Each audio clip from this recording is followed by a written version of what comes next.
Les élus de Lyon en commun saluent les progrès et les avancées du projet de pacte de cohérence métropolitain 2021-2026 au regard de celui qui a été voté fin 2015 sous la présidence de Gérard Collomb et comme au regard de la loi MAPTAM qui l'encadre.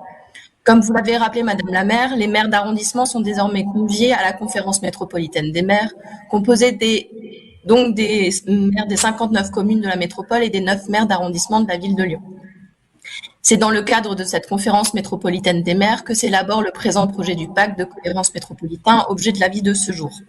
Dans cette nouvelle version, les 9 maires d'arrondissement de Lyon sont enfin reconnus comme interlocuteurs et maires à part entière, puisqu'ils pourront siéger désormais avec droit de vote au sein de la conférence territoriale des maires, CTM, et c'est dans le cadre de la CTM de Lyon que va s'élaborer notre futur projet de territoire. Malheureusement, un aspect primordial à nos yeux n'a guère évolué. Le processus démocratique et la représentation des habitants et habitantes ne sont pas respectés. Les citoyens et citoyennes restent écartés de la construction du projet de territoire. Ils ne pourront pas suivre les débats de la conférence métropolitaine, puisque cette dernière, comme le stipule l'article 70 du règlement intérieur du Conseil métropolitain, se déroule à huis clos, sans publicité, sans la présence des médias et donc sans la participation du public. Il s'avère que la conférence territoriale des maires se déroule également à huis clos, alors que le règlement intérieur ne le prévoit pas. C'est-à-dire que la conférence métropolitaine, donc les maires des communes de la métropole, adoptent le projet de pacte, lequel est ensuite soumis aux conseils municipaux, seule instance de processus dont les débats sont publics. Au-delà du déficit de publicité, cela revient à dire que les maires prévalident le document sans avoir préalablement consulté ni les conseils d'arrondissement, ni le conseil municipal. Or, l'arrondissement ou la commune sont des échelons les plus proches des habitants et habitantes, comme vous venez de le rappeler. Pour répondre à ces enjeux institutionnels et démocratiques, il nous paraît donc évident pour nous, élus de Lyon en commun, de formuler les propositions suivantes.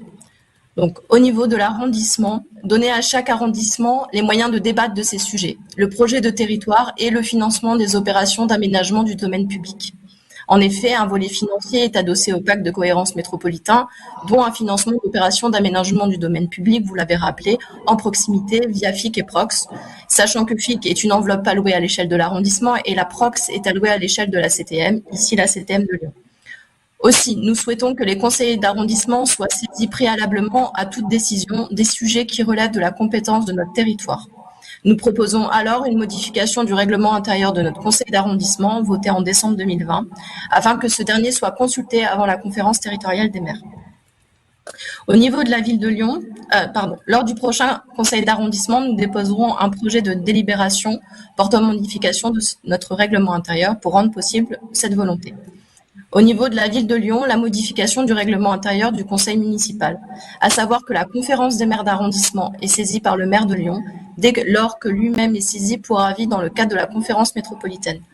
Ainsi, le maire de Lyon ne donnera son avis à la conférence métropolitaine qu'après avoir obtenu celui de la conférence des maires d'arrondissement.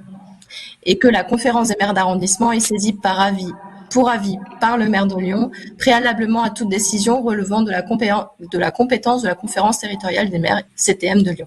La conférence des maires d'arrondissement ne rend son avis qu'après avoir obtenu celle des conseils d'arrondissement. Nous tenons au triptyque républicain, État, département, commune, échelons qui répondent plus justement aux attentes de nos concitoyens.